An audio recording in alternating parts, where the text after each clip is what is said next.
Ngayon, dumating ang mga Kastila sa ating bansa. Iba't ibang tribo na ang naninirahan sa mga kabundukan ng Cordillera sa probinsya ng Apayao. Sa ating Give a Gift Talay sa Batang Pinoy Christmas Project doon, ilan sa mga grouping ito ang ating nakilala. Kabilang na ang mga isnag.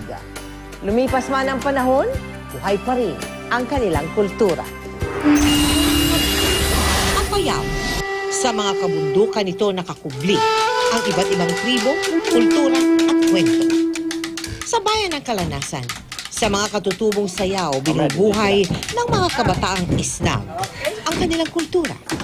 Suot ang tinatawag nilang badiw, abag at akin.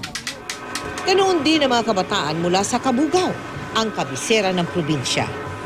Sa bayan ng Santa Marcela, hindi sa sayaw, kundi sa mga parangal na ito sa larangan ng palakasan, ibinibida ng batang Aita na si Roldan ang kanyang pinagmulan.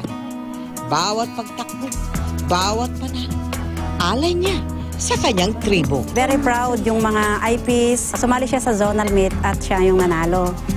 Hanggang sa district meet, siya pa rin yung nanalo. Dahil nawalay na sa pamilya, nabuhay siya ng 3 taon sa pagmamalasakit ng taong hindi niya kadugo. Naawa ako, tinanong ko na siya na kung gusto niya nang mag-aral. Oo, auntie.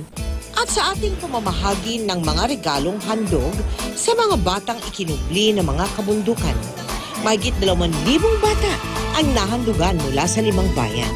Very special sa kanilang regalo, ma'am. Bihira lang kasi silang makatanggap ng regalo.